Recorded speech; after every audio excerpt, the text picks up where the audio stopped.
In the latest issue of Spectre Since the What the Beginning, hell's we go happening back there? in time to ancient Egypt as the next scene tells its greatest love story of all. I don't know what's going on there. For last episode it started echoing, and I'm not sure why it's echoing. I didn't hear an echo. Oh, it's just me. Okay, cool. All right, let's do this again. Time Mark Antony and Cleopatra. She should know. She was there. Fangs and blood and all. This is her beginning and their ending.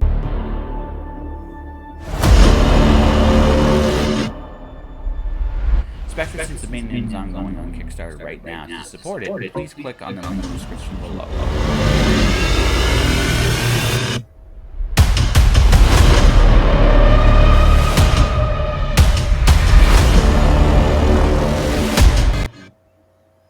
So what do you think, Joe? How was that? That's pretty good. That's good. I can make assets, Joe. That's what they call those things, assets. Yeah, nice. That was good. Yeah. Who knew I'd have I've also been practicing my ad copywriting. I'm actually getting okay at that too.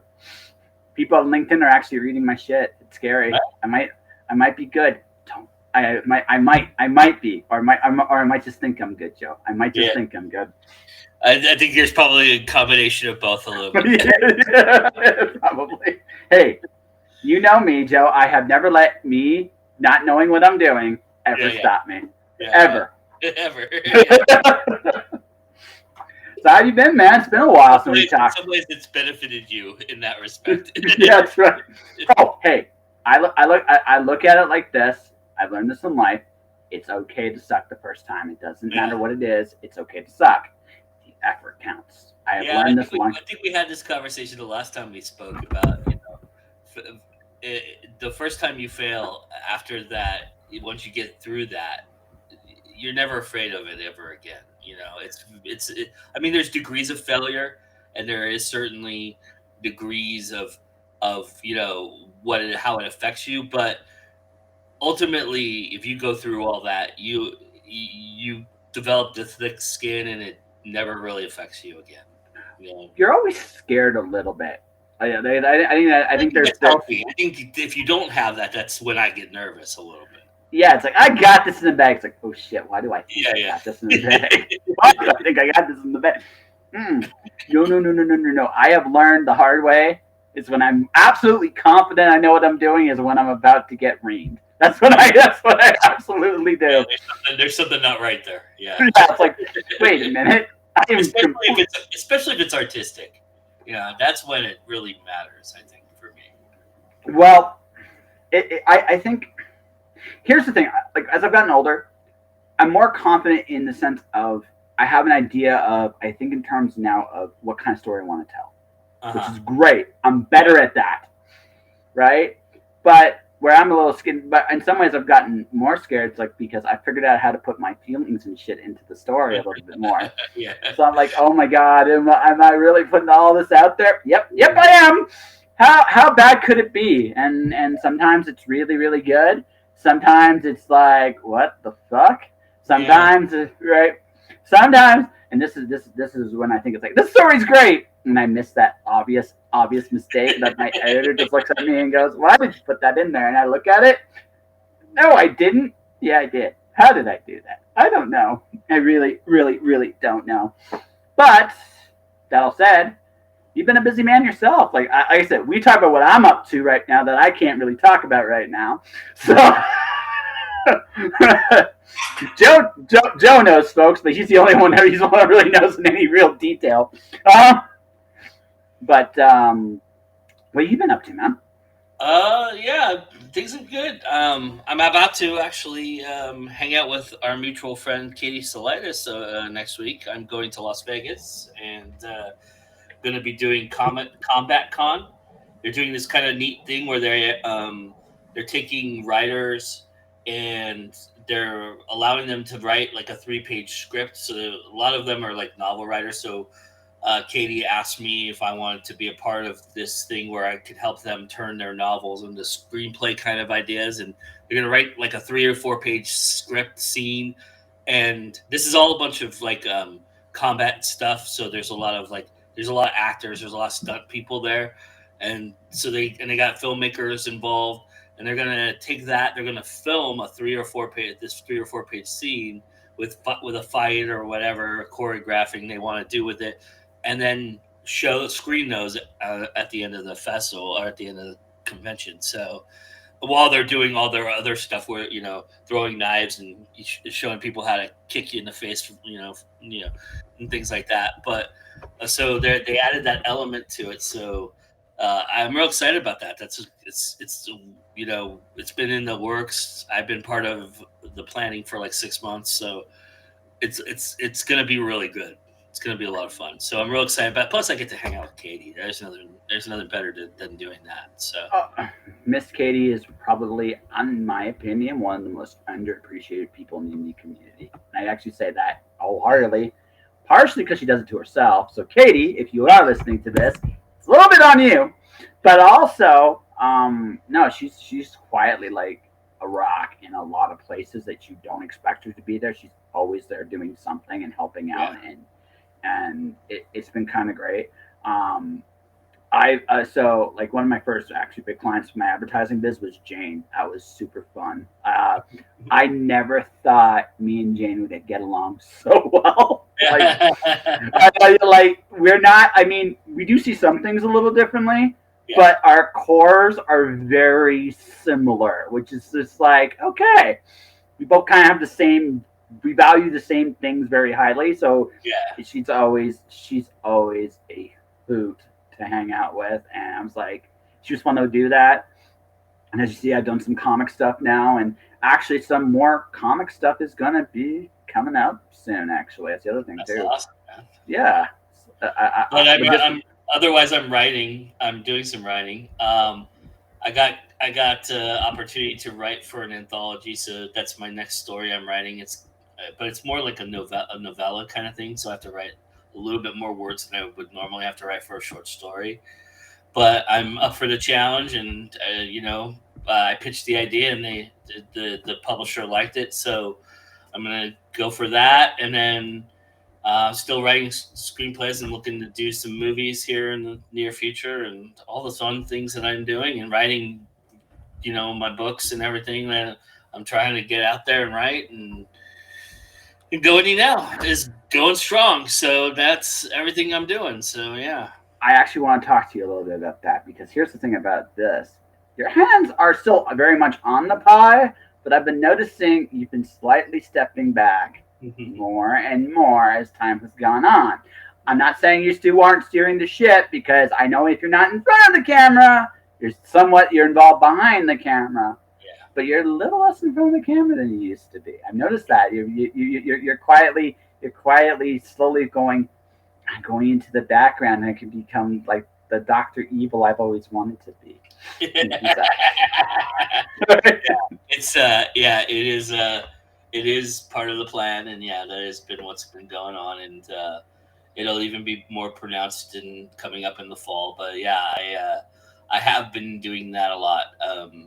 It's so much work to do all of it, right? And so it's really nice when people want to be a part of it and join me in this endeavor and do it. So I always, like, we've talked about this several times, but my major concern is that this experience won't live up to the expectations they have there, because people have a romanticized idea of what I do and what happens, what we do, and they don't realize the amount of work and the amount of stress and the amount of things that go on behind the scenes and in the production value of it and everything like that. And so when they get a taste of that, I always worry, is that going to be the last taste they want to have about it? It depends. Like I kind of feel with you, the fact that I feel very much you're still going to be very heavily involved in the production end for the foreseeable future. Yeah, I feel yeah. So I think for me the biggest hoot has been Madeline Dale and Ron Lar. Mm-hmm. They've been the biggest hoots. Ron's game show is hilarious, right? Right? The whims he goes by to decide who advances, and him and Robin are having a blast. I know it's been a good experience for him because it lets him come out of when he's on the Go Indie Now panels. He tends to he's very silent, and I love the fact that the game show forces him to come out of his shell a little bit more. That's kind of what I enjoy. So, Ron, if you are listening to this, you're hilarious when you let yourself be. Dare I say, you might even be insightful once in the blue moon. Once in the blue moon, when the stars align correctly. But, you know. Yeah, he kind of takes the Silent Bob approach when it comes to that one. That just resonates, but that's all he says, kind of idea. But yeah, this is what he's wanted to do. He pitched and I gave him advice, but it seems like it wasn't,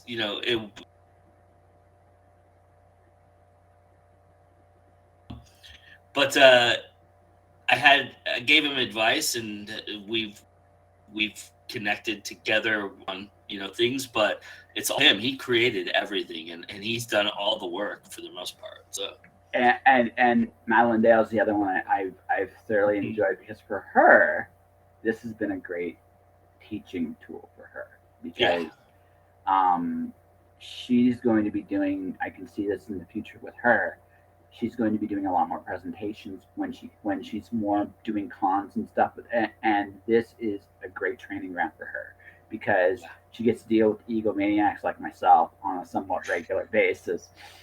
Hey, I acknowledge it. I got an ego. I don't lie about it. Right? I'm very I'm open about it. I think it's funny. We had a conversation about you the other day too, and in that you've kind of recognized a little bit more about before, when you were first with me and doing stuff, you were very much let me get in there and take this thing and run with it, and you've kind of sat back a little bit more, and you've kind of been a little bit more, I'm gonna get in when I can kind of idea. And it's there's just, I don't know if it's a maturity thing, I don't know. I mean, with you, it's really difficult to say it's a maturity thing because I know you so well. But I think there is a little bit of something there that has shifted for you a little bit. So it's a combination. There's I had to make a major decision as a freelancer, and this is when I started actually making more money as a freelancer. Yeah, is I have become slightly more money oriented. Now, don't get me wrong, I still help people out. I don't know if you saw the last episode I did, man. I was really happy. I had Atina Sildago come on the show, and she's 18 years old. She's from Venezuela. She's still in high school, and she's already got her first book out. That is an awesome guest. By the way, that's really cool. I still love doing that stuff. But what I've made a decision on is bar and large is this. I have decided that for the most part, when I'm getting involved with other people, there's a financial incentive for me to do this at least a little bit, because I have an expertise of what I do, and that's just that I have an expertise. Number one, number two, what I have found is it's given me more time to focus on the things I really want to do. So so what has happened is I still will come do a Go Indie Now show with you guys once in a while. Yeah. But also, I didn't want it to be an every week thing. I feel like when I'm there, it's valuable, right? It's valuable, and again, some of that's ego, but some of that's also just like there's a conscious focus on. Yeah, I don't call it ego though. I think it's confidence. I think you quietly. I think you're merging your business savvy into who you are as well a little bit, and I think that's very evident and very visible by just the haircut alone. You should see how I dress now. I look almost like a businessman most of the time now. I actually dress currently for one of my gigs. I actually dress down from what I normally dress like right now. It's actually funny. before they got me their little uniform, and I'm doing like a little marketing thing for a tobacco company right now, Right. and they before they got me like their little uniform, I was actually I dressed better than their uniform. I still feel like when I put the uniform on, I'm dressing down, but no, it's just a bare bones business approach. I Yeah. being a freelancer, you have to learn. You don't make money as a freelancer until you have the confidence to believe you're worth money. Yeah. And I was challenged almost a year ago, actually, at this point, by one of my guests. What would your if you How do you imagine yourself being successful? What would they do? Now, I don't do everything perfectly. I still got a lot to learn, but I I, I take that approach with everything I do, because that's and again, it's also you can come back to Calgary this time. It's also changed my focus quite a bit. I'm not as involved now. I don't know what's left of the writing community here because of the pandemic and stuff like that. But Mhm. I'm also not as involved with it, and I don't really want to be involved with it to the same degree as I was. It doesn't again, not about helping anybody. That door is always open, but I'm also at that point where I realized, and I've said this, like I think a lot of writers don't have the confidence that their stuff's worth something. Yeah. And and the shift I've made is I realize that if I want to feel like I'm worth something, I have to be around. I'm not going to say the writing community as a whole doesn't. I would go so far as to say this: there's a percentage of the writing community that knows exactly what it takes to make a living doing this. There's Yeah. another percentage of the writing community that have made a conscious decision of how much involved with it. By the way, I think there's another. I think someone like Mark Watson has a very conscious. I think there's nothing wrong with what he does. I think that what he's doing, it makes total sense for him, and I think it makes. And I say that with the utmost respect. He has picked his priorities, and I respect the hell out of him for it. I look at someone like Yeah. Han. I look at someone like someone like Han, like Craig DeLuey, like Susie Badori. They take it seriously. There Yeah. are other people in the community that are too. They're looking for permission to take it seriously, and I Yeah. don't want to be around that as much. I'm not saying it. I'm not again. I'm not saying I'm. It's not about being better or worse. I just realize that where I'm at, where I want to go, and where they're at, and where they want to go, Hmm. are different spots. Speaking of which, Yeah. personal opinion, Julie Heiner is brilliant. I love what she does with her marketing stuff. I think she's awesome. I think she's great. That's just my opinion. But again, I'm looking at this like there are pockets of people I really still want to be around, and there are pockets of people I'm not. I have made a conscious decision, not so much. And then lastly, and here's the other thing: I don't know if I want to be traditionally published again. Yeah. Like that's another like so there's an aspect of the community here that wants that. Yeah. My Alice book was nominated for awards as an indie. It kind of put it into perspective that I'm like, what now? This is not true for every book I do. I'm sure there might be somewhere I might want to do a traditional route, but Yeah. again, now there's the again, I'm strictly business now, which is the best route for my book. And sometimes it ain't traditional. Sometimes it's, and I want to try Kickstarter. I want to go kind of in kind of my own directions. Like this, again, I've made some very conscious decisions Hmm. of what I want to do, and that's I think the big difference between me a year ago and me now is I've Yeah. made those conscious decisions, Yeah. and I'm kind of going my own direction as a result. It's like I said, I've come back to Calgary. I may or may not see the same people, and I'm Yeah. actually very okay with that. I don't feel like it's Yeah. like Yeah. People grow. People grow away. I mean, this is life. This you and yeah, I yeah, know yeah, this all too well. But the idea. I think the interesting thing that I've always found with you is, for some reason, somehow, some way, you luck into what the consciousness is going on to, and it's not as and luck is making your own opportunities to create that. And I'm not.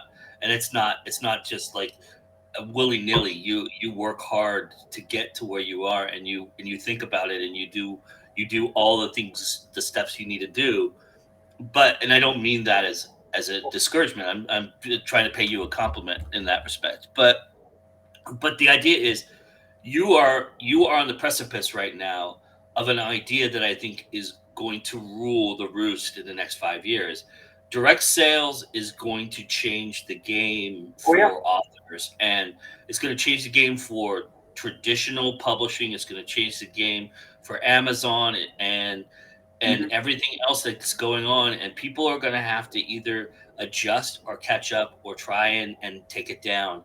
And whatever side you end up on, you know, it does, wherever it lands, it's going to land. But I think I think indies is becoming more of a word that is becoming more of a hybrid normal word because we're taking control of who we are and what we're doing. And I think that's just the nature of of where we are as a society and humans right now. So no names mentioned here because I won't want to name it because I don't know what she's doing with it right this minute. She may she may or may not have gotten it funded. She had a pitch that I, as a publisher, would want to read. She couldn't. It was such a one of a kind story that I think like the market for it was huge. Hmm. No traditional publisher wanted it for, and I Hmm. do not even remotely understand why. There's nothing like this out there. It's actually a precedent, and you would want figure you'd want to beat the jump. She did not get. And again, she's been represented. She's bestseller. She's done all these things, and it's just like you listen to her. It's just like what she even went to me. Do you would you buy this? It's like yeah. It's not even my thing, and I would buy it because it was that like compelling, right? And it's like wow. So, but I mean, I have had this conversation with DJ Butler. I've had this conversation with a Q. Okay, the fact that authors like DJ Butler and Charles DeLint are publishing indie right now. Ilana Yeah. Anders is a #1 New York Times best-selling author, and she's publishing indie right now. Brandon Yeah. Sanderson. I mean, yeah, I mean, what he's doing on Kickstarter. Do you know how much Tor is going to have to pay him to stay? You know, like his contract's going to make Scalzi's look like tiny.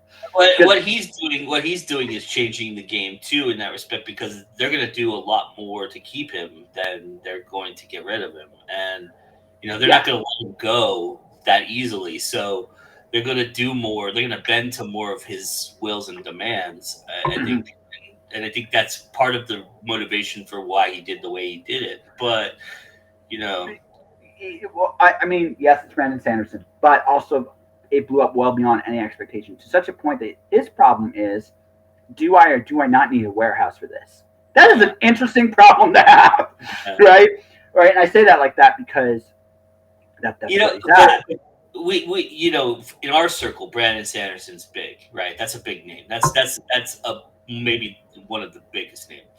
But is he really in the scheme of millions and millions of celebrity culture out there a big name? Authors, there's very few authors you can put in that echelon. I mean, the J.K. Rowlings, the Stephen Kings, and even they get, I mean, J.K. Rowling gets lambasted for personal reasons and political reasons that she put upon herself, but even they don't get talked about as part of the celebrity culture as a lexicon of who they are and what they do kind of idea. And while Brandon Sanderson's a big name in publishing and he's a big name amongst the circles that we travel, is he a big name outside of that realm of scope? It took him to get into TV shows and movies to kind of get into that realm a little bit more, right? And so I think that, yeah, I mean, it's He's hard to say, but I mean, a lot of people, I mean,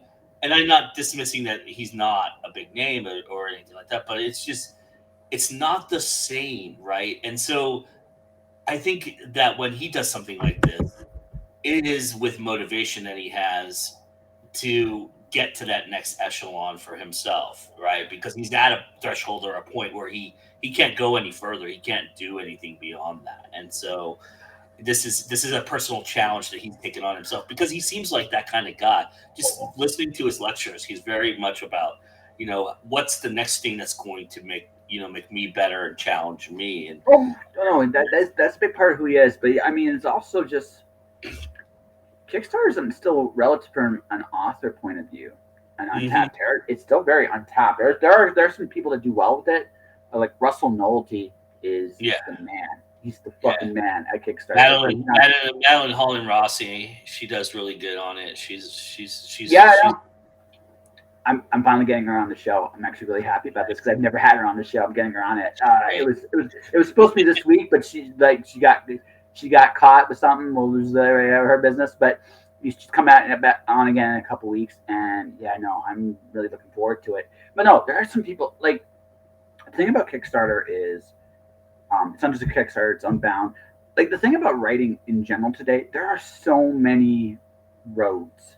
Yeah. And unless you are Jonas Saul or Stephen King or J.K. Rowling or Brandon Sanderson even, or Tosca Lee, or Diana Gabaldon, someone of that there's other authors in that echelon too, but Jonathan Mayberry. Oh yeah, there's a lot. Like I mean, don't get me wrong. Like, and by the way, folks, if you feel like I'm knocking, I'm not. It's what has happened, and the word is publishing has decentralized. Yeah. And because it's decentralized, what's happened now is if you build, it's a weird thing. Traditional publishing doesn't market like it should. And because it doesn't market like it should, you have this opportunity of building an audience on your own. So now you're in this really weird space. If you get to a certain audience, why would you go there? Yeah. Like, what's in it for you? Right? And because I don't give a shit about awards or tradition. Like I don't care. So I don't care about being recognized. None of that shit matters to me. Yeah. Do you enjoy my books? That's great. That's all I care about. So, and I say it like that because again, that also gives me maximum leverage. Yeah. Right? Because now I'm not worried about my ego being stroked. I'm worried about getting paid. Again, slightly different perspective.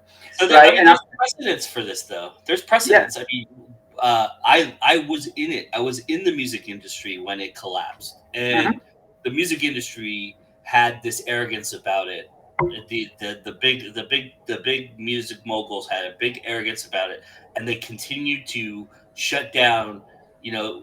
Just like artists were making subtle demands. Can we get one more percentage on our points for off the gate concerts? Can we get one more percentage off? They were making very subtle demands, and they were being shut down.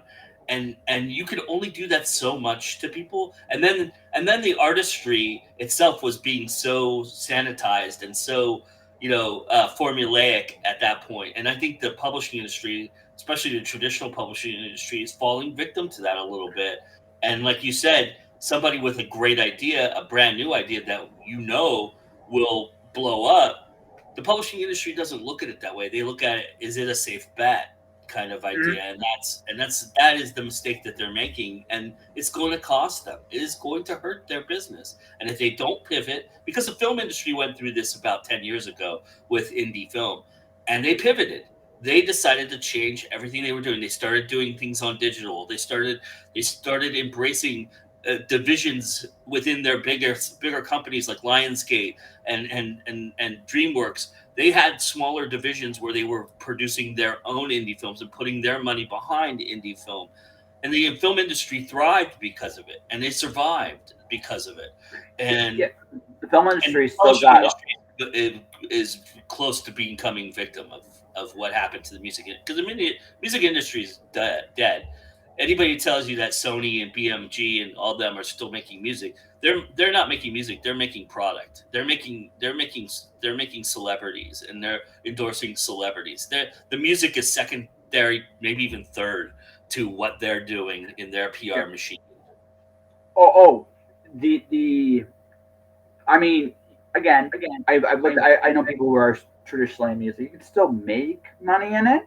Yeah. But You're writing the market if you're doing that, though, right? Well, which again, if nothing that's wrong with it. There's nothing yeah, wrong with it. You know, yeah, I mean, yeah, every industry needs Taylor Swift in the world. You know, they yeah. need a Taylor Swift in the world. I mean, it's what makes the grass grow, but it is it is also innovation and daring and taking chances that thrives an industry. And if you don't do that, you're going to stagnate and you're going to die. It's just inevitable. Well, I'm looking at it from the comic industry point of view. I was talking to my buddy at the comic shop there, and he runs the shop, right? DC is publishing an awful lot of Batman right now. Like, I mean, awful, awful lot of Batman right now. I read the September previews catalog just to look for something. So, the books I'm reading from DC right now, there's not even a Green Lantern book right now in DC Comics. So this is how I'm choked. I am a little bit of it. They're killing a lot of these characters too, and then resurrecting them eventually. Oh, you know. So I don't know. Like I might be a little naive thinking this, but I think a Green Lantern book featuring Jon Stewart as Green Lantern, considering the television exposure he has had for the last few years. Something tells me you can make money doing that somehow. I might be a touch, maybe wrong on that, but I mean, the pandemic definitely shook some things up for sure. Yeah. But I'm looking, but at the same time, okay, I like Harley Quinn. I'm reading Harley Quinn partly because I'm a big Riley Rosswell fan and a big Stephanie Phillips fan, right? Riley's leaving it, and Riley's going to go do Robin, so Tim Drake Robin. So I'll do Tim Drake Robin too. But you notice they're both like Batman properties, really. Like I'm reading 2 Batman books. They're not Batman because I don't. Even Suicide Squad touches on it a little bit. Oh yeah. Well, Suicide kind of have a little flap of crossover there. Like Suicide Squad's like a second cousin. To me, there's a little separation there at least.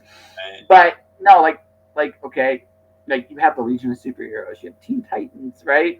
You have Aquaman should not have 3 books, but he apparently has 3 books right now. I don't understand it. Shazam. You have Shazam. Really cool character. You have the New Gods. You have all these characters that you are not touching right now. And it hurts my head a little bit because also, you have this. I'm sorry, I'm venting about comics. Sorry, I'm sorry about this. You have this. Every time I see the word crisis in a DC book, I'm running now screaming. I was like, I don't want another crisis. Leave me alone. Right? I'm just done. Like it's one more. How can we suck the life out of this stone that we've turned over and over and over and over again? Yeah. Like the 2 things I don't ever want DC to touch again is a crisis. I never want to see one again, and Watchmen. I don't want to see a derivative of Watchmen in some. I don't. Fuck it. I don't. The original's fine. You should have left it there. If you were going to do something, fine, but just don't. Yeah. I think the same. I think the same of Fantastic Four on the other side of the aisle because for me, they have not to. I get it. You want to get it right, and Hulk even they didn't. Hulk itself hasn't got it right, but they've gotten to a point where they've kind of gone past that. So, and they've managed to move the Mark Ruffalo Hulk into the conversation, and even in the comics, they've kind of in the comics Hulk's always been kind of strong, but the Fantastic Four is always it was like until the Silver Surfer, the Fantastic Four was kind of that joke comic that you got on the side, and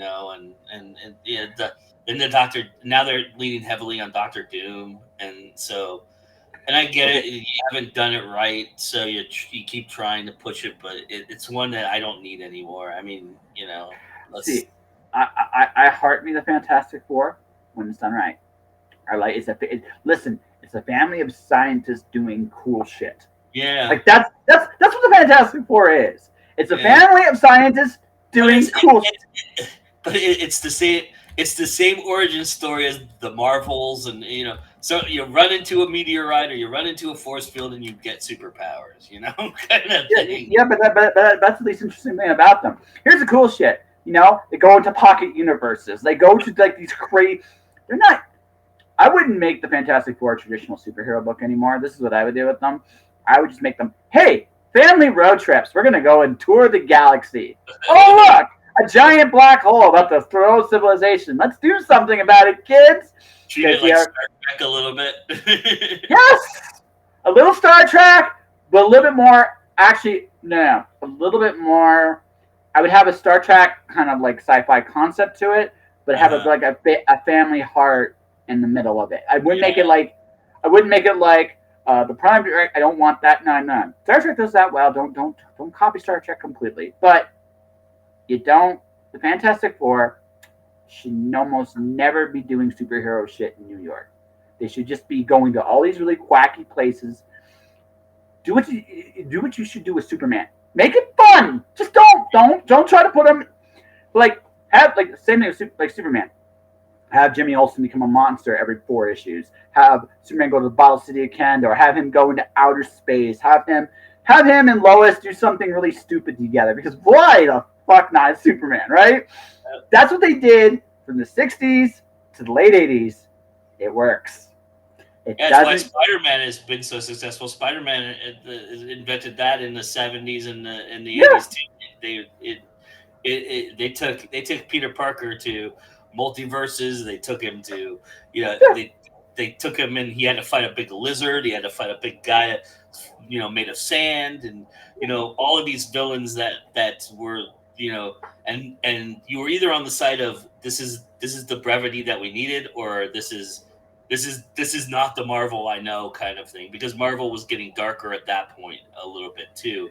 And Spider-Man never, until Venom, and then the darker days of Spider-Man in the 90s, it never really teetered on that. It always stayed in that kind of fun zone, that fun, frivolous zone, and it was the one that Marvel had that did that, So for folks listening, the word clone is a bad thing with Spider-Man. Just saying.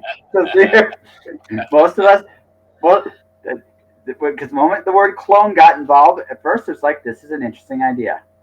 And then when the big reveal happened, everybody kind of just. I you know what I dig though? I do dig, and DC's really responsible for this. I do dig the dichotomy ones where it's Bizarro Superman versus Superman kind of idea, or or the two Robins, meeting and that kind of idea, and it's very. I dig that idea because it shows a little bit of depth and gives you a little bit more story time. But I just the cloning shit is that's just Spider-Man is special. The resurrecting shit's got to end too. That's too soap opera for me. You kill something, let it die. Why does it have to? I get it. They're superheroes, so you can find a way. But why? Well, how many times is fucking when Superman died? That was a big fucking deal. Remember how big that was? How massive that was? Oh yeah. And they brought him back 4 months later, and then they tried to kill him again, and the audience was like, "Nah, fuck you. We're not." No, see. No. As far listen, you and I know the reason why they keep bringing these characters back. Money. It's all about the money. And you got to capture you got to strike the coals when they're hot. But it's just silliness, you get to a point where it becomes a crutch and you lean on it. That you and I are big fans of wrestling. How often do we talk about the same storyline being gurgitated and or something that worked in the 80s trying to be revamped for now, kind of trying to bring that back, and it just never works the same. You can never go home again. You try it once, you capitalize on it, and then you come up with a better idea or a different idea, and that's how it works. That's how you grow. Well, okay, so a wrestling trope is the foreign heel. You know who's the best? You know who's the best foreign heel in wrestling right now? Who's the best one? Miro. It's Miro. It's Miro. He's not really playing up the foreign stuff. Oh, no. But playing more of the conservative, God. He's a zealot. He's a zealot. It's awesome. Like I said, I told you this on Facebook. Wardlow versus Miro equals take my money, please. Yeah. Right. That's good. That's going to be a big match when they do it. Yeah. But absolutely. But he's the closest thing. Like They let him speak. Again, he's his own guy. Like that. Like his charisma is ridiculous. But he's the closest thing to the foreign. In AEW, he's the closest thing to the foreign heel, and it works because it's not very foreign, right? He does have a touch of that arrogance removed, but not really. He's also a bit of a zealot, which makes him a little scary. I would consider WWE's done a good job of subverting it with Drew McIntyre. Kind of giving. I mean, it's hard. It's hard to. I think it's hard for audiences to jump on an English, an English speaking foreigner character unless they're really pronouncing it. But with Drew McIntyre, they've kind of moved into the heritage stuff, and they've given him the kind of the Scottish angle, which he was born to play. But it's like that's worked. It's worked to a point. I mean, it does get stale at times, and because of the way they treat faces in WWE, it hurts to watch it. So, but I think that's they've for no fault of their own found a way to subvert that. But but they've also done enough to destroy a lot of like Mustafa Ali is a great example of guys. Apollo Crews. I mean, Nakamura. Kingston is probably the greatest example of all time. Bringing him in to make an accent and it working for all of 1 week, and then it's like he's like, "Let me drop the accent," right? But I have a short accent, man. How do I put this? WWE. I have not watched a WWE wrestling program in 3 years. I don't miss it. I watch AEW. I watch AEW. That one I watch because it's actually entertaining and good wrestling. I haven't watched wrestling in probably about 2 or 3 months, to be honest with you. Oh, that's fine. No, hey, man, I totally, I get it. Like, I totally get it. It's my only thing. Like, I finally started watching The Boys on Amazon. I finally got to The Boys. It's good. It's better than the comic. It's actually better. I have my own. So I finally broke down and got HBO Max, and I binged Peacemaker. Oh, Man, cool! I missed out. That show was fucking awesome. Oh yeah, I really enjoyed it. I enjoyed those 8 episodes a lot. John Cena had a lot of fun with that. You can tell. Yeah. I mean, Robert Patrick was really great too. So. Oh yeah. So what are we drawing, Josh? I'm drawing this. All right. This is my favorite manga right now. It is the right. dumbest. So now we're not going to go too much into the politics tonight. What I'm going to say is I think we all know which way the economy is going, right? Mm-hmm. So we all know, and if you don't know, okay.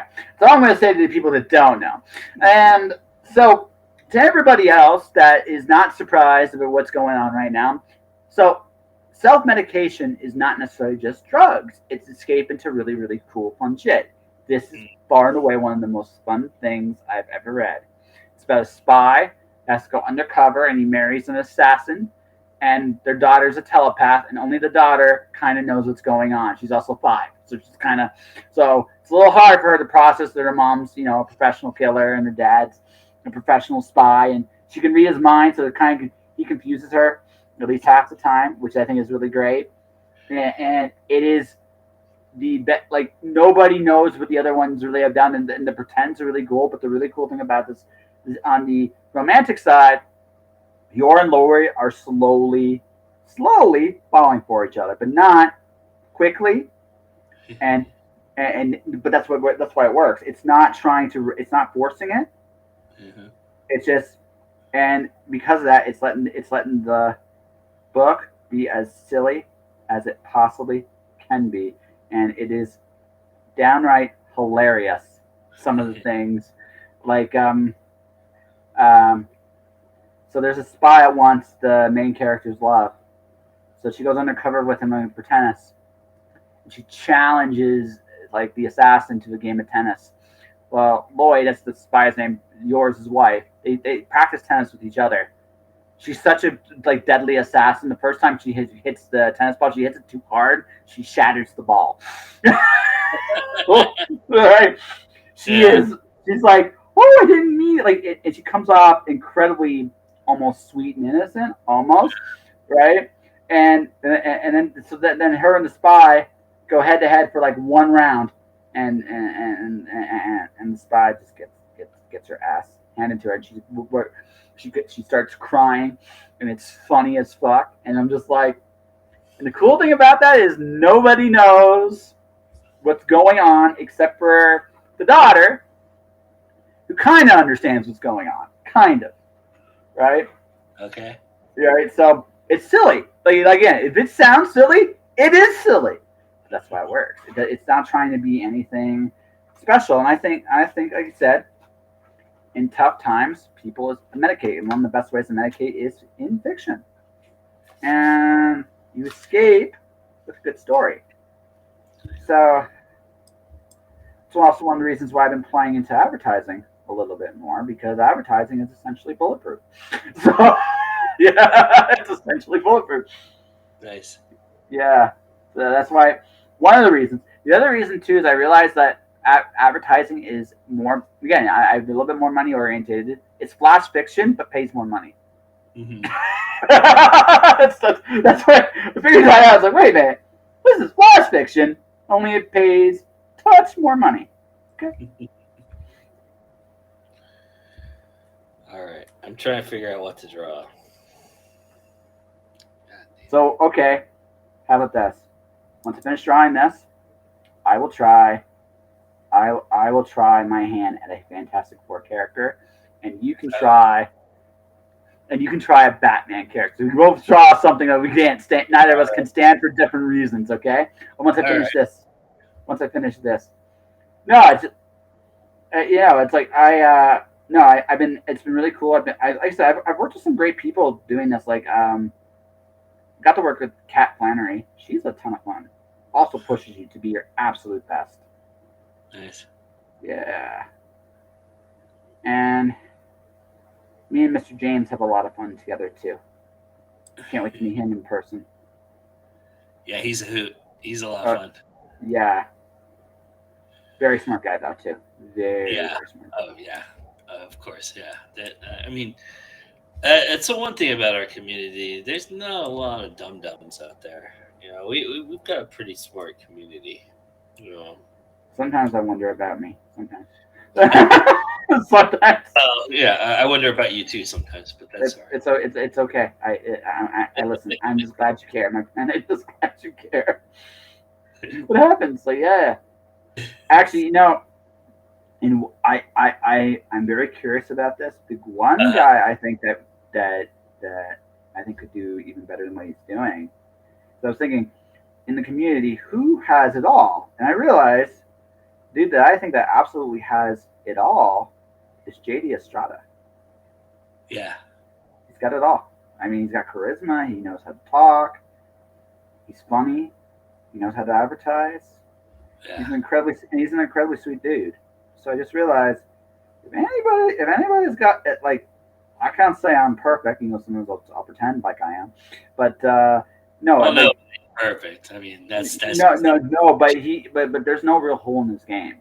He can do it all. I realized something about it. It's like I have to learn. I have to still learn some things and do some things. But he's got it, man. I look at him and I'm just like, he writes great. He sounds great, and he's just a good dude. I agree. Yeah. But yeah, I don't know. But yeah. No, like I said, I have focused a lot more in the last year. So I did yeah. So next time I show up, well, like I said, I truly think that by the end of the year, I'm going to be doing the stuff I just want to do, and that's it. Yeah, sure. Yeah. That's that's certainly not without the realm of possibility. That's the thing about it. Whereas maybe a year ago it was just a thought, but now it's more of a aim. A year ago, so I did a chat with Conduit, which is another group of indie authors. Yeah. I talked about the freelance mindset. First year I did freelancing, I was terrified I'd fuck it up.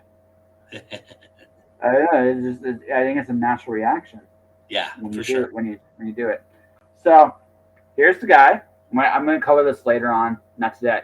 This is the guy. Wow, dude. And this is what I did. Nice. Yeah. You got a little Dracula going there, but nice. Yeah, he is a little Dracula, don't you think? Yeah, he is a little bit. He is a little bit, right? He has a little bit of that Dracula quality to him. Yeah, he's got that Addams Family thing going a little bit. Yeah. Yes. There's that. So now, okay. All What? I'm not doing the thing because the thing is not I think as interesting as the other career. The thing's a little geometrically, not easier, but it's a little bit more sound. So It's not as challenging. Let's put it that way. I won't go quite that far, but I just don't want to draw that many rocks tonight. I've played a little bit with. All right. I don't want to do a rocky thing tonight. I'm going to do a more of a thingy, and so I think I'm going to how do I put this? Okay, so you pick Human Torch, Invisible Woman, Mr. Fantastic. I'd like you to see you do Mr. Fantastic with the different hair lines. The gray and the black. I think that would be, because I was looking at that going, I don't know how I would differentiate that. That's an interesting. Interesting. So I'm looking at I'm doing I'm doing Robin, but I'm trying to figure out which Robin I want to do. Which one do you like the most? Probably Grayson, but I don't know that the son of Batman, Robin, Damien, whatever his name is. Damien's hilarious. He's Batman. He's Batman without his hair looks pretty challenging. So I'm kind of going, maybe I should go for that just because it's a challenge and it's got some interesting dynamic to it. So I think I'm gonna do that. Okay, you do that. Yeah. Okay, so Damien is a Grant Morrison creation, and Damien, to those people watching and listening, is that Bruce Wayne without the filter. Little bit of Ra's al Ghul, but mostly he's his father's son, minus like Bruce's filter. This doesn't have it. Here, this is the one I'm gonna do. Let's see if I can share this here. Let's see. Did you share it? Give me a second. See that? I'll go do it again. Can you see it? I see it. That's Damien. Yeah, okay.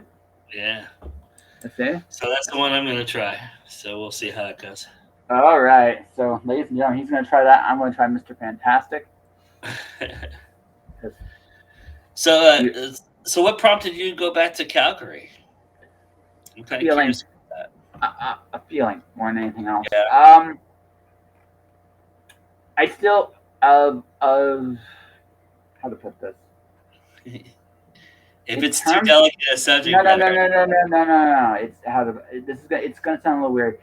Mostly just kind of a feeling in the sense that I feel like the people I am going to associate with going forward. Yeah. Some of them I can help. I just feel like I can help a lot of people. I have a very unique perspective when it comes to mortality, and and I think it's very helpful right now for a lot of people because when you break it right down, for the last 2 years, people have been scared to death of the pandemic.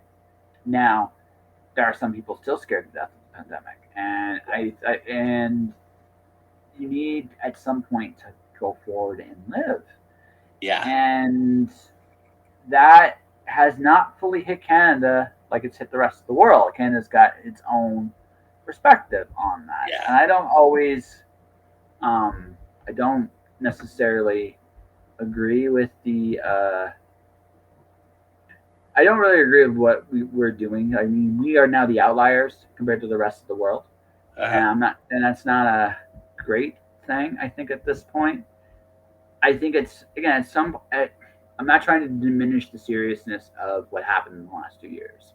There Right. also comes a point. There also comes a point where you gotta be like, okay, life has to go on, Yeah. or or what, or what. I mean, or you're still dead. I mean, Yeah. I mean that's just the way it is. You're still There is a fatigue factor that goes along with what we've experienced over the last 2.5 years. well at some point fear has to die. That's the thing, right? At some point fear has to die. And I feel like here there's a lot of people that have been isolated for a long and more so than others in a long time. And Yeah. my perspective is unique enough. I'm not saying that I didn't get hit with the pandemic that way. I tell people it was my second apocalypse, and people just look at me funny. It's like, what do you mean by that? It's like I've already kind of faced my mortality. There is nothing the pandemic could do to me that way because I'd Yeah. already kind of been through it. Yeah. So, um, right Yeah. now, so I never was scared. Yeah. Now, there's things that pissed me off, there are things that made me angry, but mostly I just, you know, I persevered and really, in terms of psychologically speaking, if anything, it's made me more reckless, not not less. Right, it's made me more. But what Yeah. I, but what I think is, and this is just kind of my take on it, is there's a lot of. I talked to a couple of people, and I'm not going to, again, not naming names, and Yeah. I can just look, and they're kind of still traumatized, and I'm like, okay, so at some point, I'm where I think here I can just do the most. And again, maybe it's an ego thing. I'm not going to say it's completely. I can do the most good, and that's what it really came down to. Also, you know, um, if things had really gotten hairy up here with the way things were going with all the mandates and stuff like that. Also, Calgary isn't that far from the border. So there's another little part of that as well. Things have gotten really hairy, but it didn't get that bad here. So I mean that's good, and I don't think it's going to get that bad here. Could be wrong, but I don't think it's going to get that bad. So I kind of the way I see it now going forward is, you know, life's got to go on, Yeah. and if there's anybody that can help someone deal with their fear of death, a fear of dying, or a fear of being sick, or a fear like I'm very uniquely suited to do that, and I feel like here in particular, um, I could do that, and that was why I kind of came back here.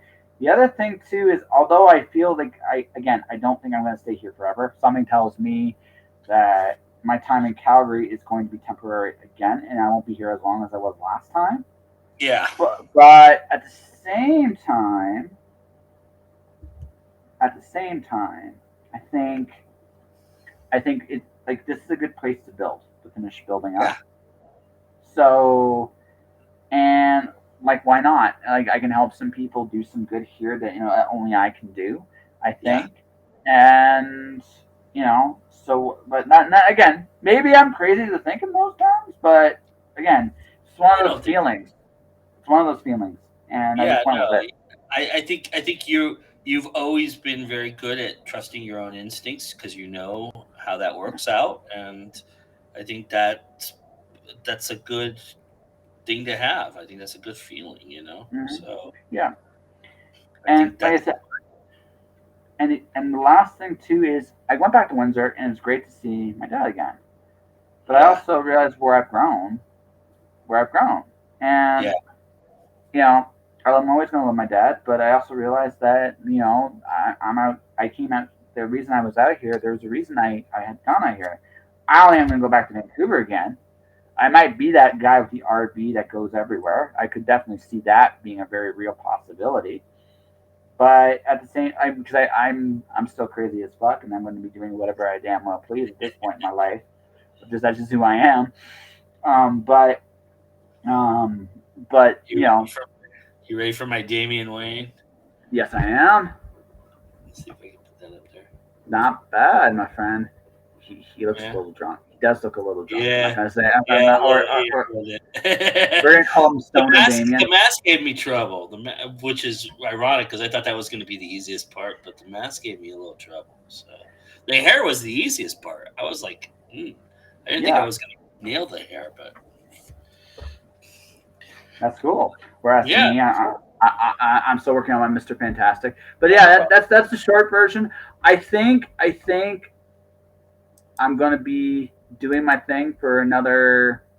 I could see myself here another year or two. oh It's gonna sure. be. I don't know. I don't know. I Especially don't know. knowing what's ahead for you. What? Yeah, Yeah. especially knowing what's ahead for you. I think a year or 2 years is probably a good guesstimate. Yeah. There are some things I think I definitely can pick up here, but I also realize I know this. Like my time here is limited. Well, let me ask So you this: Would you stay in Canada, or you think you want to go more abroad?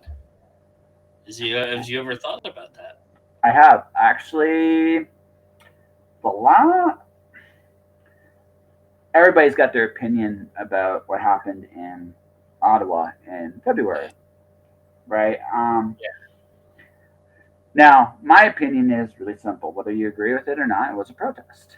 No more, no less. And the reaction of the government here made me kind of look at the grand scheme of things. Now, there are places in Canada I would stay. I was in the mountains for 6 months, and yeah. I'd go Yeah, back those are there. some And, gorgeous bustings you were doing over yeah, there. yeah, oh, yeah, no, that was amazing. I would go back. I would go back to that in a heartbeat. I wouldn't even think twice. But and if I do stay in Canada, it will be in those mountains somewhere. If I do decide to stay in Canada, maybe I come back to it down the road. I think what's going to happen for me is I think what's going to end up happening for me is the next year or two is going to be me investing and growing myself as I am.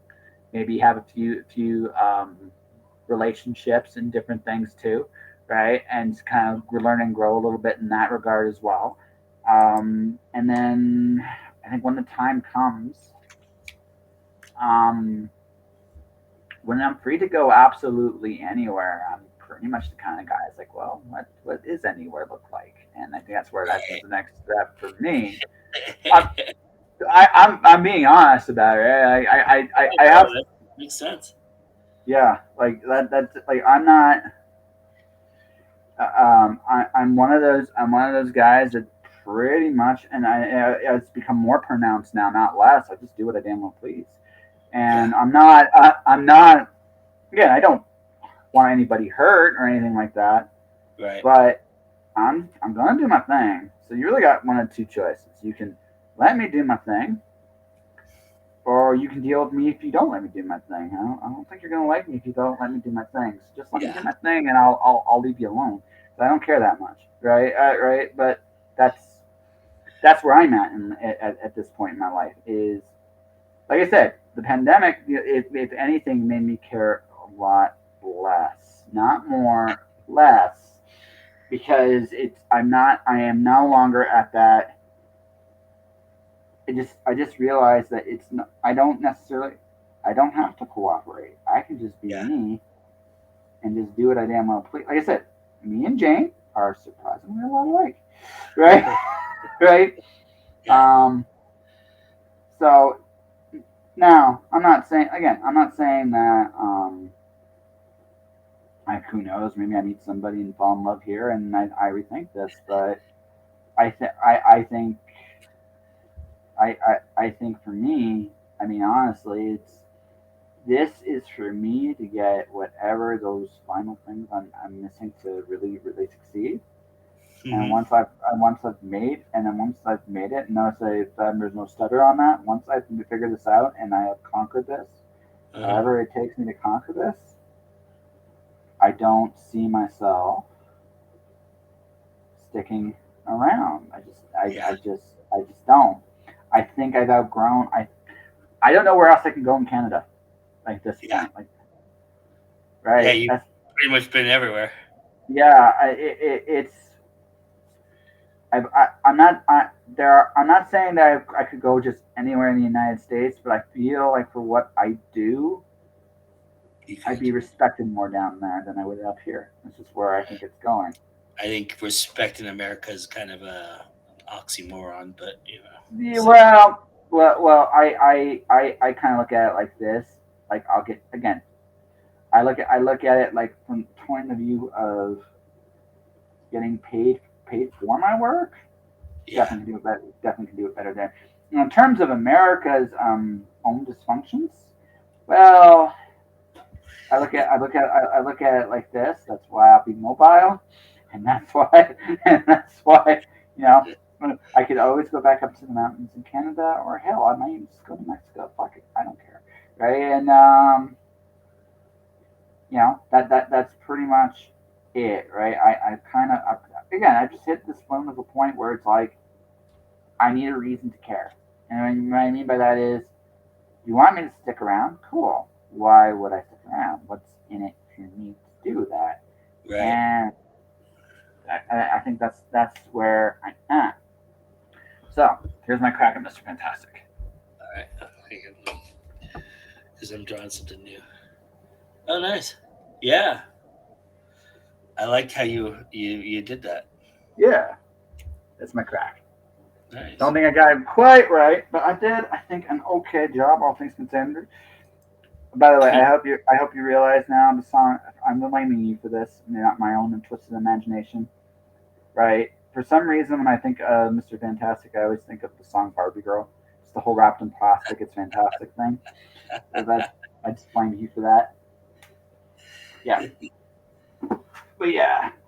But then again, I also, I mean, flip side is I could see myself go back to those mountains and then just travel most of the year and then go back there, like Yeah. right on my off time, because dear God, they were beautiful. Like waking up to that every day, woof. Yeah, when I go to Park City and I see that when I get up in the morning and see those mountains and the snow and everything, it's a different the air is different. It's just Yes. there's something different about it. Okay, so I don't know if you can guess who this is, but St- like also Stoner Riddler. yeah. Like your back characters are on drugs, Joe. I think I figured this out. This is my favorite bet. This is my favorite DC villain, by the way. He's one of my favorites. My favorite DC villain. Okay. I think I'm Thanos is probably my all-time favorite villain, but I think as far as DC goes, the Riddler is probably number one. Magneto's my all-time favorite villain, and followed very close by Lex Luthor. Lex Luthor's a good one. Lex Luthor would be up there for me too. Yeah. I don't like Magneto for the simple reason that I think Magneto waffled a lot. Especially, I mean, they really castrated him in the movies, but in the comics, there's moments when like Secret Wars is a great example of Magneto, kind of waffling between arrogance I'm trying to think of the right term for it. Kind of he gets these soft moments for me that whereas like if he was like a real supervillain, he'd be hard to stop, right? But he stops himself a lot, and it always irked me Magneto. That's the one thing about Magneto that always irked me. That's what I Whereas love about Thanos doesn't give a shit. Thanos has an agenda, and he just goes forward, and he Yes. doesn't ever stop. He just keeps going. You have to stop him from going forward. Yes. If No, you no, no. convince him that his argument is flawed, which they have, there's great books out there. Everybody who've only seen Thanos in the movies, there's great books out there where there's some great philosophy being talked between Thanos and at Captain America. There's a great moment in one of those. I can't remember what issue or whatever, but there's some moments between the Guardians of the Galaxy and Thanos because Thanos is so connected to that, and so there's some really incredible philosophy. And there is times when he admits he's wrong, but he doesn't stop because of it. He just makes him more arrogant. It makes him more determined to find what's right, for him.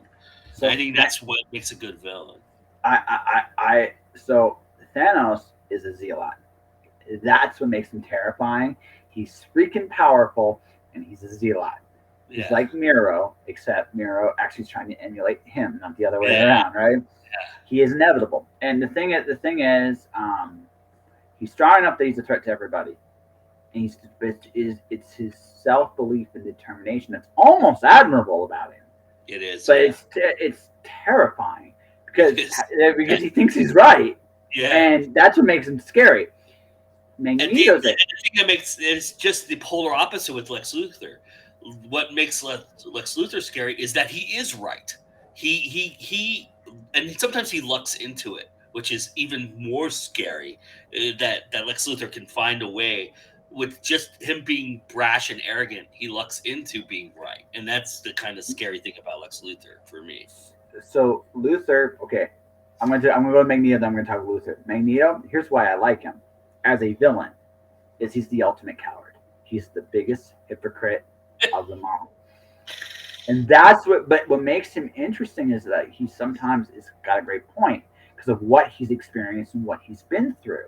He's interesting that way. Now, I think he's too elitist for me. Maybe he's a little intellectual and snobbish. Of course, no, but that's part of his hypocrisy. It is right. Right. That's part of his hypocrisy. His argument, the part that he's right about is right. He's been oppressed and brutally so. Like you can empathize with his pain. Yeah, that's what makes him so compelling. Is there's a little bit of there's justification in what he's doing. Yeah, but he's such a fucking hypocrite that you can call bullshit on him, and it's great. Luthor to me is the thing about Luthor is he would be a good man if Superman didn't exist, and that's what makes him. Because here's the thing that Lex Luthor cannot deal with. This is the thing about Luthor. Superman's better than him. This is an interesting theory. I like this. Well, no, Superman's better than him. That is seriously. How do you compete with Superman? He's faster than you. He's stronger than you.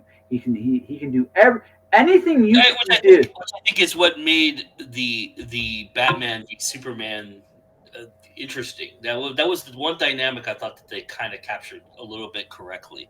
Was that there's a little internal jealousy between the two of them because Batman had such superiority over Gotham for so long, and then the super being comes out of nowhere, and he doesn't know how to deal with it, right? A little bit. So for Batman, it's different. Batman doesn't care how powerful Superman is. Not powerful, but the admiration and the idea that there is a little bit of, there's a little bit of hypocrisy going on with Batman and Superman a little bit. So. Here's the difference between Batman and Lex Luthor. Batman also knows he can't compete with Superman. Yeah. He's right. He can't. But what he admires about Superman is Superman's just a farm boy from Kansas. Yeah. And he knows it. Like that's like personality wise, he's a good man. And that is something Superman chose for himself.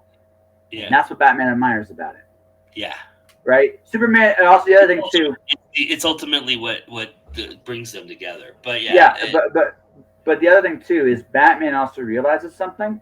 Superman never asked for what he got. Yeah. Never. He just got it. Yeah. So some people. And I would argue he didn't understand what he had for a very long time in his life. Well, sure, but even so, he never asked for any of that, right?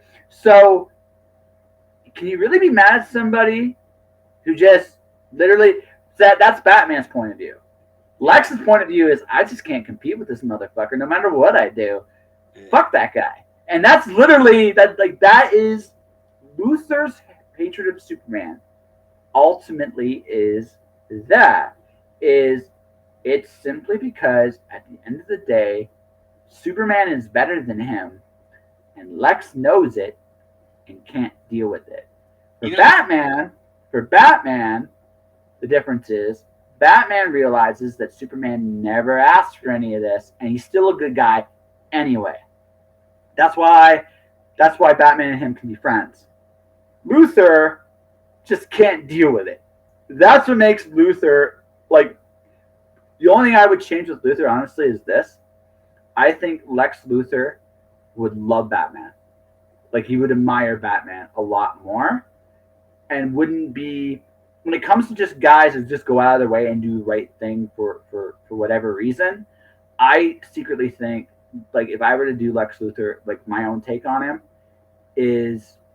Hopefully you come back here. Are you still there, Joe? Joe Compton may have left the building, ladies and gentlemen. We'll wait just a minute here, kind of see if he comes back. But in the meantime, folks, I'll go through this. I would make Lex Luthor. There we go. There we go. Okay. All right. I realized like you disappeared when I saw your thing go red. It's like, oh shit, he's gone. So you were saying the thing that Lex Luthor would like about Batman is Batman's a human being doing a world of difference. You might see Batman a little bit as a friend of me, but I don't think you'd see Batman as an enemy. He'd hate the Flash. He'd hate Wonder Woman. He'd hate Aquaman. He would be pissed off at Green Lantern by default. Like just because the ultimate thing about Green Lantern is just a guy with essentially a magic lamp. That's essentially what Green Lantern is. It's a guy with a fucking magic lamp. It's like you're not fucking saying you're not anything special. You just do the luck into it. Like that would drive him nuts, I think. But Batman, Robin, Green Arrow, I think the only thing I would do differently with Luthor is he would never oppose them, because I think for Lex, the ultimate pinnacle of what mankind can do when the girl is good, I don't think he'd oppose it. Mm-hmm. What makes him much more interesting is when he looks at something like Superman or Wonder Woman. It's like something you can't compete with. It's like, fuck you, right? That's Luthor. But someone like Batman's like, no, dude, you beat criminals with your own bare hands. You're just a guy. Okay, you're fucking awesome. That would be, I think, the only real difference I would do with Lex, is because I think he would look at human beings that are doing the right thing for the right reasons a little bit more sympathetically. Even if Batman's friends with Superman, it's like, okay, fine, nobody's perfect. I'll fucking forgive him for that. I'm still gonna try to kill that motherfucker, but I'm not gonna do that around you. So, right? Yeah. The thing I love about Lex Luthor that's different too is he knows his own mortality. You know, mm-hmm. there's the villains may know that they could die, but they don't ever. They're so arrogant and so far into their own thing that they never think about it. Whereas Luthor is always constantly thinking about it. Right? He's towing a line to a point where he knows he's on the precipice of dying, and so he tailors it back, or he finds a pivot point or a different way. And that's the genius of Lex Luthor. He feels like I don't know. He feels like a bad father figure kind of idea. He can be. Like I said, for me, I figured out like Lex Luthor would be a good person if Superman didn't exist. Yeah, maybe. Right? I think that's the most interesting take you can do with Lex.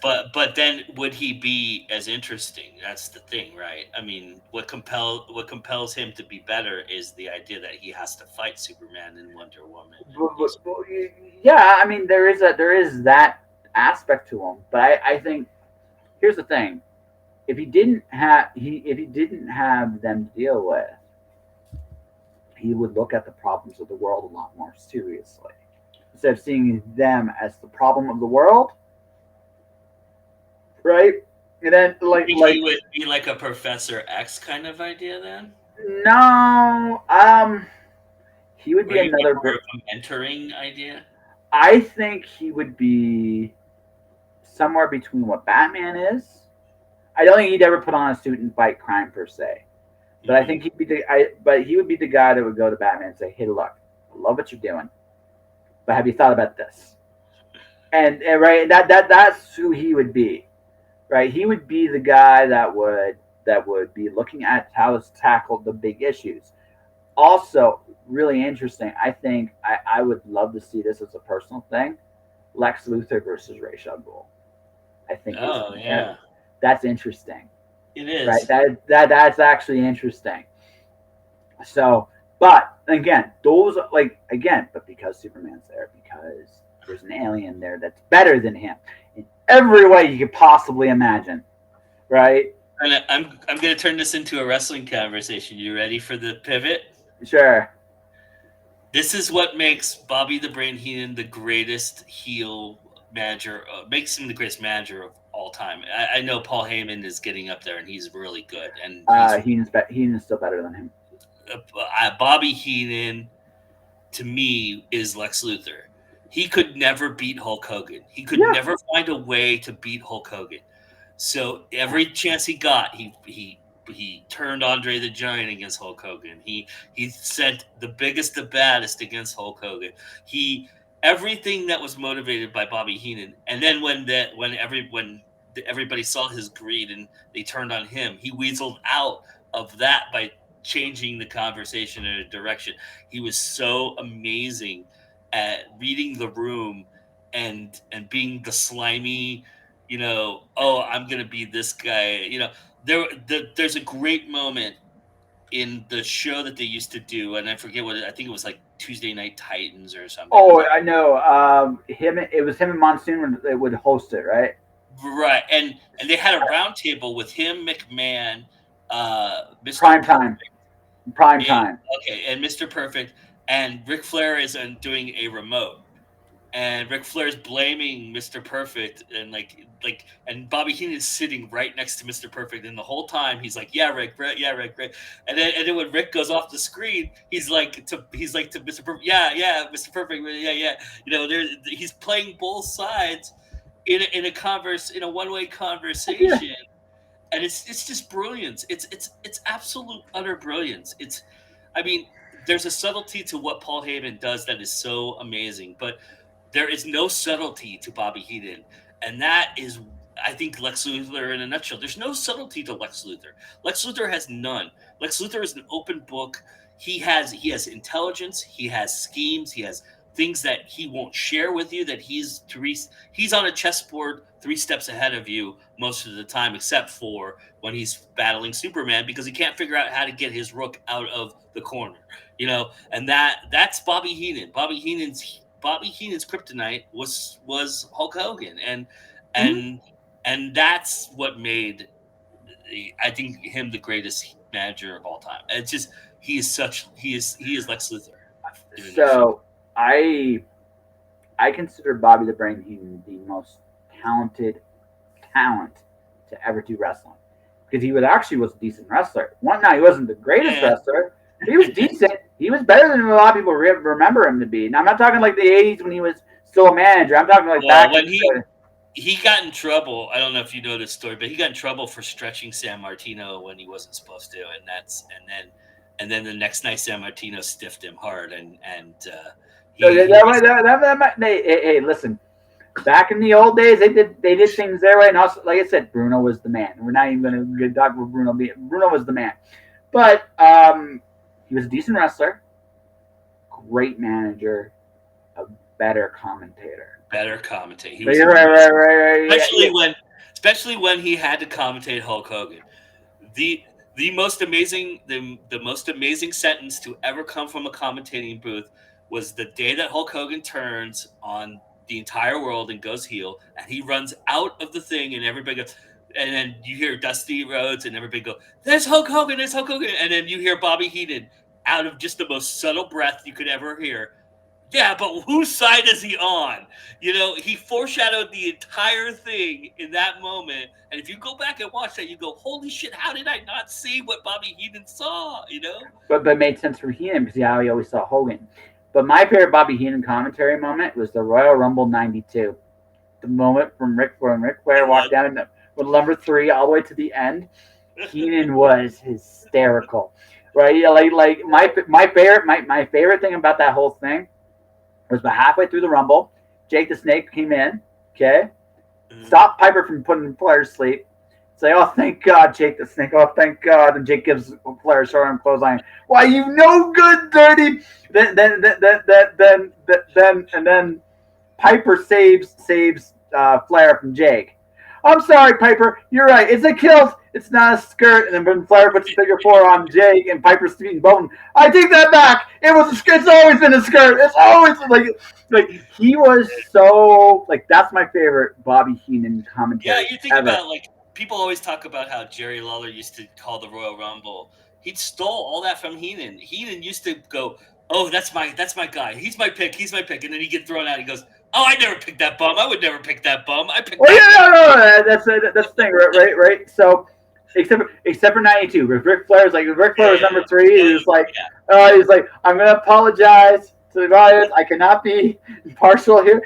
And Monsoon is having a blast. Like this is just the perfect thing to play out. But Flair's number 3, and you just can just like, oh God, you got that number? Oh, good Lord. And then Flair wins the damn thing, but that's amazing. But that whole story was fantastic. And every time someone came in, he was like, oh my God, no. Oh my God, no. Yep. So it was one of those things where just one of those things where you just locked at that in hindsight. Like that was brilliant. But my favorite, Bobby Heenan, Jerry Lawler, and Roddy Piper and Terry Funk, I think, are a very exclusive class in that they could do absolutely everything in wrestling well. Now, some things they did a little bit better than others. I would throw the Macho Man into that conversation. I don't think Savage was as good a commentator as the other 4. But also, I don't think Savage could have managed. But in the ring, Savage was the fucking man. I'm not going to argue like in the ring, like everything else. But if you're talking like everything, Terry Funk was a great commentator, great manager too, right? Jerry Lawler, great manager. Piper for sure was up there. Yeah. So those 4 are unique to wrestling in the sense that as good as Heyman is as a commentator, he could never wrestle. He's terrible at it, and frankly does not have the same talent. Now, what Heyman does well. But Heenan as a talent is still better than Heyman. It's not even close. I got a hot take for you. I think in 5 years, I contend that we're going to look at Chris Jericho in the same light. I think Chris Jericho is that guy who could do everything. And he can. No, he's. And I think he did something unique that none of these others you're talking about did, and that was he was able to read the room to where when he knew it was getting stale and not working, he pivoted and changed it and switched it up. That was unheard of before he started doing that. I mean, now it's done on a common and it's constant, but he's really the guy who invented that, in my personal opinion. Jericho is, there's an argument for him being the all-time best to ever do it in the ring. I think on commentary he's good. I don't know, right? As a manager, he'd be a very interesting one. I think he'd be a really cool manager. He has the chops for it. I think he's been a really great mentor, like to Sammy Guevara and guys like that. So I think Kingston's going over on him next week. I think I think Kingston's winning. I think it's going to be because I think that's where the feud needs to end. And also Jericho doesn't need to beat him. Just doesn't need to beat him. Although it's interesting if Eddie doesn't. I think honestly, I think if you want to cement Eddie Kingston as a main event guy, you have him beat Jericho clean again, There's right? one other scenario I think where you can do it without Kingston winning, but it's There are actually a couple, but I think the best one's still him winning. I do Um, too, but I think Cesaro turning on him is a very interesting idea too. I think that's the next feud with Kingston. Kingston and Claudio are going to feud. I think that's the next feud for both of them. But and Jericho you can put him somewhere else. I think what I would really like to see. I would love to see Jericho with the House of Black, but I'm looking forward to Darby and Miro in the House of Black. That's going to be fun because I think Miro and Darby are actually going to form a team here, and that's going to be amazing to watch actually. Right? Yeah. Because I I like don't. yeah, I like that too. I think Jericho and Moxley probably are going to carry the flag until Punk comes back a little bit. So I think there I might be a program left with those two again. I'm not entirely sure who you put Jericho with next. That's the only thing is he's because I think People tuning into this are going, "What the fuck is it? This is what Josh and I do for hours on end." yeah, it's all right guys, we're both wrestling fans and like I said, we're not talking WWE because WWE blows. But anyway, but no, like I'm not sure what you do with Jericho right away. There's a couple options, but I'm not sure what you do with him right away. I think putting him with 2.0 and Daniel Garcia was brilliant. I Yeah, think putting Guevara back with him, considering the reaction yeah. Guevara was getting, made sense. I'm not. I do want to see those two feud eventually in Jericho and Guevara. I Yeah. think there's And a yeah, there's. and Jericho has to do the job and get him over. I think Oh no, that's no, I think that's how Sammy becomes the next level for maybe I don't. But here's the because thing. right now Sammy's Eddie Guerrero. He's really right now he's Eddie Guerrero in this scenario where he's going to be he's the intercontinental 17-time Mhm. TV champion, cruiserweight champion, whatever you want, whatever second tier belt you want to put on him. He's going to be the guy you go to when you don't have an agenda for that belt to move forward the top to the top tier.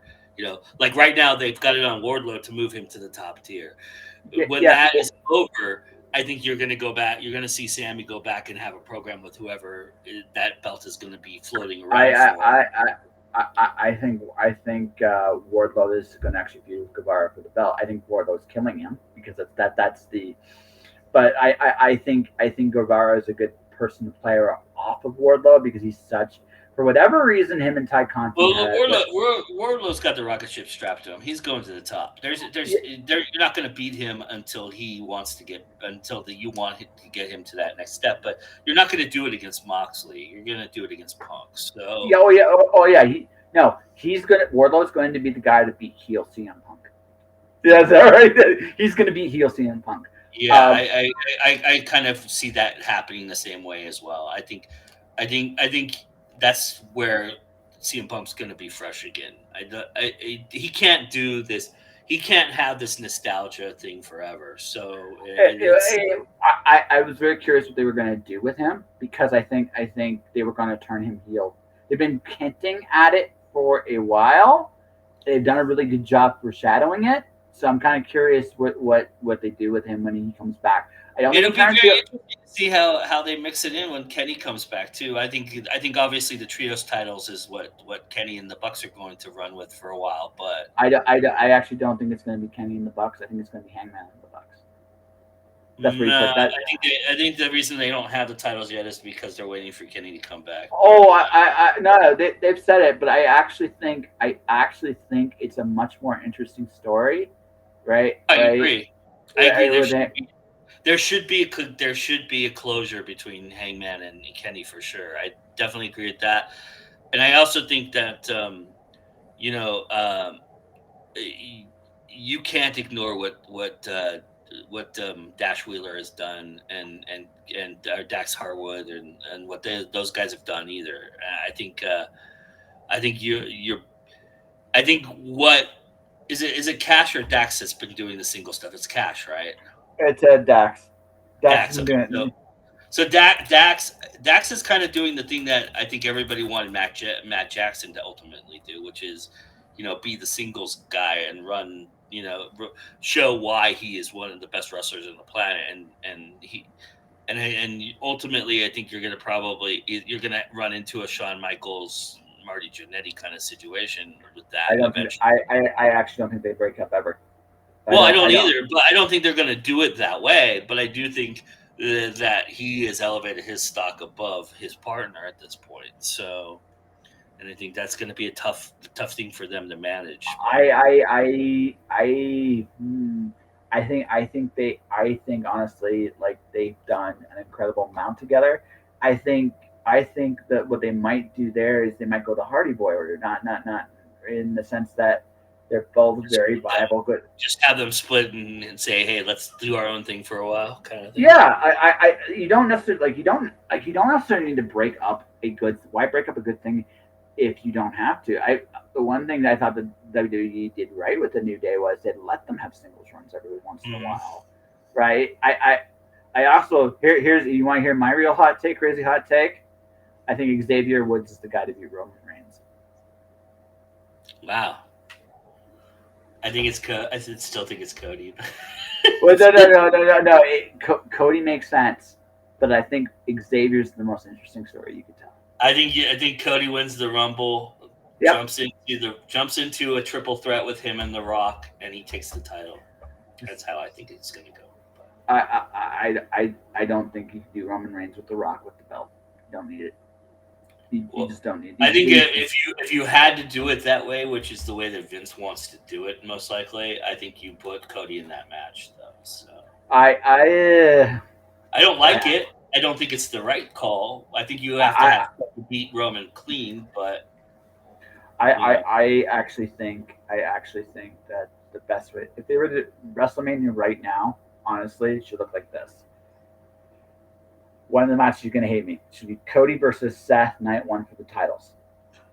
That's what it should be. I think Seth's your best. I think the best if you really right now if you had to get the belts off Roman Reigns right now, Seth Rollins is the only guy you got on that roster that can do it. I don't think anybody else can. And I think him, and also considering the history of Cody had with the chest injury, I think there's a really you can tell you can have them go one they're more headed time. they're headed for a crescendo. There's going to be a reckoning between the two of them for sure. Yeah, so if you're gonna put the belt somewhere, put it there because it would It's add. It not a would bad add. idea. Yeah, you put it there. Rock and Roman do not need the belts. They don't. Period. They don't. That does not need that championship. That just needs because the story is really simple. Roman, Rock, who's the head of the table. It's that simple. It's that fucking simple. You don't even have to, it's not hard. Just let those two beat themselves. Let Rock say, I'm better than you because I've did everything you've done, except I did it bigger and faster than you did. And Roman can be jealous of his cousin, which is again, Roman insecure is great. I love insecure Roman Reigns. It's his best stuff. And also, honestly, the best stuff about Roman Reigns was when he was feuding with his own family. That's his best stuff. So this is a slam dunk. The only you don't overthink it. You can't fuck this up. Like you legitimately can't. Right? No. You're right. No, this is all good. I like it. I have a hot take though. I do think though ultimately when you get the belts separated again, which you're going to do at some point, I think Mm-hmm. I think the feud that has to do it either has to be Riddle and Lashley either with Drew McIntyre involved or headed toward Drew McIntyre between the two of them. I think Riddle and Lashley, and I think what ultimately decides where you go is how much more can Randy Orton give you. Because if Randy Orton can come back, then you have him turn on Riddle, and then See, or vice versa, and you I have. think it's more interesting if Riddle turns on him. I I do think that's too. yeah. I don't know how you pull that off Oh, until that's easy. That's maybe easy. the night that Orton comes back and decides maybe Orton's going to do like a retirement speech, like the Mark Henry thing, but the opposite way. Like he's really sincere about it, and then you have Riddle come out and like a support, and then he beats the shit out of him, right? I actually think the way you do the best way to do that is have Orton come back, have them go into tag, like have them have that moment. They reunite as RK Bro. You have them go out there and do what he's done to every partner yeah, he's ever. no, that's exactly what you do. That's exactly what you do. It's the right way to tell the story, right? Also, I mean, this you like to be perfectly honest, you've gone. I like Arcade Bro, they're great, but you've gone. You honestly, you've gone from yeah. So if you're gonna do it, the more interesting story is Riddle turns on Randy. Yeah. And he turns on him. And maybe you hold it off 1 week. You bring them back together. They win like a qualifying match for the tag team championship. Just have them do that. Have them go for the belts next week, and then boom, when it's over, have the tag champs beat them, and then when it's over, Riddle turns on Orton because that is gold. Like, that's how I would do it. Also, that should be that also should be one of the WrestleMania matches next year. I actually want I want if you're going to do a Brock Lesnar match, I want Brock Lesnar AJ Styles too. That's what I want because it's the biggest match you can do with Brock, I think, right now. I want. I don't know. I think there's a big guy out there that Brock would like to sink his teeth into at some point. I don't think he's ready just yet, but I do believe Walter versus Brock will sell some tickets. I think Walter versus Brock would do very, very well. Actually, I want Walter versus Drew. That's what I want. That's me. I think that's yeah. I actually think if you're going to build your Xavier Woods storyline, that's where you start. Him upsetting Walter and then catapulting himself forward that way. But I do believe at some point that Xavier Woods is going to get the Kofi Kingston red carpet treatment and get an opportunity to make a run because he deserves it. He's been a stalwart. He may be. I mean, Big E is probably the best of the three, but if all things considered, but he may be the best technical wrestler of the three, in my personal opinion. I think Big E's actually the best of the three of them when you figure out the whole package. But yes, I'm like Xavier's very, very good at what he does. But anyway, before we I think call this because we could talk wrestling forever, but we have to wax nostalgia a little bit here. So, what are you reading right now? I'm curious. I am reading. I'm trying really, really hard to finish too, but life's gotten in the way. It's nothing to do with the book. Don't read into that.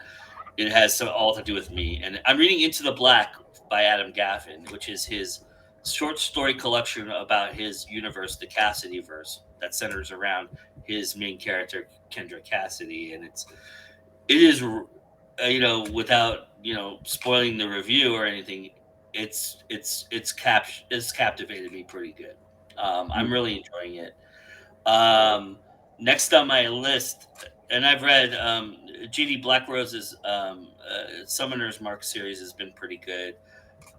Next on my list, though, is Julie Heiner's series. I'm going to tackle the Detective Mahoney series, and I can't wait for that because I'm a big crime guy, and I'm with you. I think Julie is a genius as far as marketing goes, and she's one of my favorite people on this planet. And I have done her a disservice by not reading her books, and I need to get into that and do that. So that's my next. This year so far, it's been very indie. Christopher Russell, J.D. Taylor. What do you think of it? That's the Twilight's book, the Twilight, whatever it was, called Redawn or whatever it's called. It's the steampunk fantasy. Yeah, it was really, really good. It was really, really good. That guy. I think he's tested good things. Oh no, he has a great start. I can't wait for book 2. That book's amazing. It's probably the best book I've read this year. So I'm sorry, I didn't mean to interrupt you. No. So J.D. Taylor, Dragon Tempest. So here's a little thing. She's damn good. I was blown away. Yeah, she's probably about 4 or 5 down on the list, but I had the new series that she just started. I have the first 2 books, and that's certainly something I'm gonna Oh no, she has a very the Dragon series is what I'm reading right now of hers. I'm reading. I got Allegra Pescatore. She's the next book. I finally went mainstream. Last two books. Marissa Mayer, Renegades. It's freaking fantastic. It's a great book. And I'm reading Victoria Aveyard right now. Then I go actually to Allegra because I'm interviewing her Sunday. So I'm reading. I'm going to see if I can get a little sneak peek into her world before I get into that. Let's see. I've also read Stone of Dula. That was interesting. I if it was possible to have a 3.5 on a scale, I gave it a 4, but it was like it's a 3.5 book. I love he does character scenes so well, but his action so right is where I'm at with him. Really cool, but really cool dude, really smart guy, and I definitely gonna give his next book a So I'm shot. reading. I'm reading a lot of. I'm actually reading some traditional too because I'm doing a series. I don't know if you've seen this, but I did the first episode with Margaret Pinard, and we read Jess Walters' *The Cold Millions*, Okay, which is a traditional book. Very good book. Very interesting. I found that very fascinating. And so what we're doing, and I would love to do this with you, and I think we should do a comic. I think we should do comics when we do this. But so we're switching. We're doing kind of a switch and swap thing, whereas I appear on the other person's channel and we talk about an indie thing that I give them to ingest, and then we do a traditional thing on my channel. So sure. this Monday, I'm doing it with JD Estrada. We're doing the Red Hot Chili Peppers brand new album.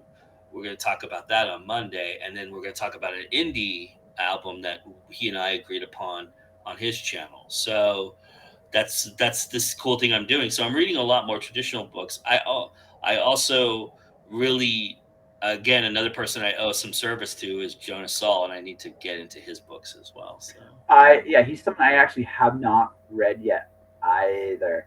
Although he gave me the absolute best advice about ego. I think it's a good place to wrap up this conversation officially on the air. So this is the last Worlds Collide I went to, and it was so Jonas and me were hanging out. We had a couple drinks in us, but Jonas actually took the best thing. But he gave me a really good piece of advice about ego. He goes, "Here's the thing: never stroke it in public." And no, he was. I think it's one of the best pieces of advice he's ever given me. that's He pretty goes, awesome. yeah, because he goes to me, yeah, I have a big ego, and I do stroke it. I'm not even gonna lie to you. I stroke it. I never do it in public. It is never the place to stroke your ego. Always do it in private, not in public, because it's just better that way. And I say that because the honest truth is, we all have an. If you're serious about doing this, we all have an ego. Yeah, The truth of the matter is do we let it rule us or do we let it protect us? There's a right. difference. There's a difference, right? So, but on that note, hey man, it's been good to catch up with you. At least on the air officially. Off the air, we'll talk about when to do this little exchange because Yeah. I do know what the traditional one I'm going to recommend to you is. All right. I know So the indie one I'm going to recommend to you is. We're good. okay, I'll let you go. I'll let you go first. We'll Oh, go I'm not that. going So to tell you now. We'll wait till we do this. We'll yeah. wait. Okay. So where can people find you? Right now, the best place to check out everything I'm doing is on YouTube at Go Indie Now. Everything is Go Indie Now except for my Twitter, which is Joe Dream 73. Even TikTok, Go Indie Now. Instagram, Go Indie Now. Facebook, you can Facebook me, friend me personally, Joe Compton. And yeah, if you friend me personally, I do have an indie. I have it's called my indie author page, which is kind of my author page on Facebook and my author group, I guess you could call it. If you go there and you do that, you'll find out when you can see the stuff that I'm putting out there as me personally doing. Uh, and of course on Facebook and Twitter, and I always promote myself on everything. But other than that, that's basically where you can find me in a nutshell. For everybody, go check out Go Indie Now on YouTube. It's one of the best places for independent news and stuff. I don't watch it as much as I should. I'm not gonna lie, but I, There's always great topics. There's some amazing people there. Special shout out to two people we did not mention in this show: Anita Stewart, who does incredible things, right? And Another host of mine. yes, and also I think also one of my she's very murdery. I read her Yeah, this year for the first time. Oh my god, it was like her poetry is phenomenal, dude. yeah, Poetry no, is I'll definitely have to read that. I read her Alice in Wonderland take where Alice murders everybody in Wonderland. I'm just like everything dies. It's like holy shit, everything dies, right? So yeah, so no, she's definitely Every shout out to Pete. He has been there from the beginning, and I really appreciate it. yeah. So special shout out to her, and also Vanessa. I hope I get her last name right. Vanessa Gunta. Did I get her last name right? Junta. What? Gunta. Junta. Yeah. Junta. Yeah. She now. Interesting. We're very different people, but I really admire her tenacity and her way of doing things. So shout out to you both, and for everybody watching, everybody listening. Check out the Kickstarter right now if you want to do this channel a favor. Click on this link right now, just to give me some love, right? And beyond all that, folks, this is Joe Compton. Check out Go Indie Now. Stuff is regular. He's secretly, folks. He's a hustler producer. Also, his Batman characters are on drugs. I'm not sure what. If they're good drugs or bad drugs, I'm not sure, but that's okay. Mr. Fantastic was a little wonderful too. But for everybody watching, everybody listening, thank you for watching. Thank you for listening. I will be back Sunday, as I got. Hold on a second here. You said Allegra, right? Yeah, Allegra Pescatore. Yeah, it's gonna be a really fun conversation. Yeah, Allegra is awesome. Yeah, so it's gonna be fun. I always All right, love guys. Allegra. All right, guys. Take care of yourselves.